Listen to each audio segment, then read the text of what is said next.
नमस्कार, आप live cities देख रहे हैं। मैं हूं गरिमा भारती। यास साइक्लोन का असर बहुत जोरों शोरों से दिखाई दे रहा है और बिहार पर इसका बहुत बुरा प्रभाव भी पड़ा है। लगातार हो रही बारिश की वजह से खेत खलियान पूरे पानी से भर चुके हैं और शहरों का भी ऐसा ही हाल है। पहले आपने तस्वीर देखी होगी जहानाबाद की, जहां पर एक 3 मंजिला इमारत जो है वो पूरी तरह से गिर जाता है, ध्वस्त हो जाता है। अब वैसी ही दूसरी तस्वीर मधुबनी जिले से आई है। तस्वीरों में देखिए किस तरह से मात्र 10 सेकंड के भीतर एक खड़ा जो बिल्डिंग है, खड़ी इमारत है, वो पूरी की पूरी गिर जाती है। बीचों बीच फटकर उसका आधा हिस्सा जो है वो ध्वस्त हो जाता है, गिर जाता है। मधुबनी शहर के भोआरा में वार्ड नंबर 29 के अशोक महासेठ का घर चक्रवाती तूफान यास एवं भारी बारिश की वजह से महज 10 सेकंड में धराशायी हो गया। मकान में चिरक्का आने की वजह से गृहस्वामी अपने पूरे परिवार के साथ घर से बाहर निकल चुके थे और देखते ही देखते 10 सेकंड के अंदर मकान धराशायी हो गया और घर के सभी सदस्य बाल बाल बच गए।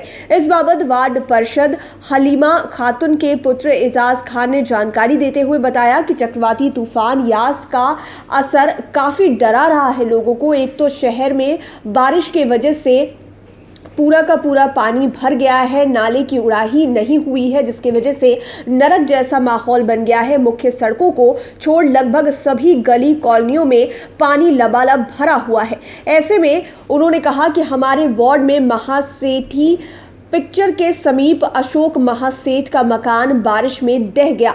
गनीमत ये रही कि जब मकान में बीचों बीच दरार आ रही थी तब बाहर से गुजर रहे कुछ राहगीरों ने आवाज देकर घर के मालिक को बताया और समय रहते ही वो सभी लोग सकुशल घर से बाहर निकल गए और जान माल का कोई नुकसान नहीं हुआ।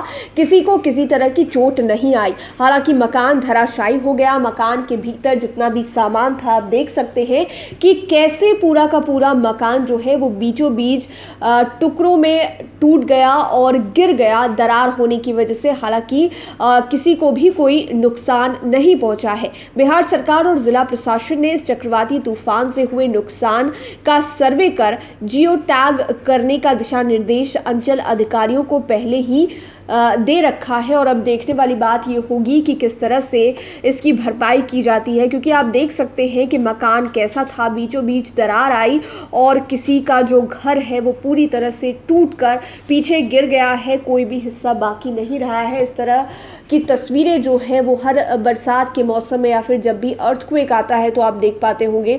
जहानाबाद की तस्वीरें आपने देखी कि कैसे पूरा का पूरा मकान जो है वो धरती से अलग होकर गिर जाता है, और वैसी ही तस्वीरें मधुबनी की भी है जहां पर मकान के बीचों बीच दरार आता है और आधा हिस्सा ज़मीन पर धराशायी हो जाता है। तो इस तरह की तस्वीरें हर साल देखने को मिलती है।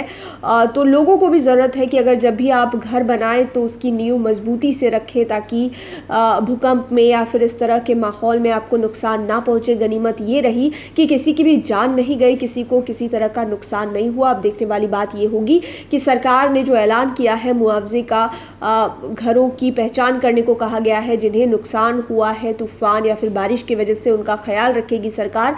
इस मामले में आगे कब तक कार्रवाई होती है, सरकार की तरफ से क्या मदद दी जाती है, ये देखने वाली बात होगी। लाइव सिटीज के साथ आप बने रहें, हमारे चैनल को सब्सक्राइब करें। ये वीडियो फेसबुक पर देख रहे हैं तो पेज को लाइक करें, साथ ही साथ आप हमें ट्विटर पर भी फॉलो कर सकते हैं। धन्यवाद।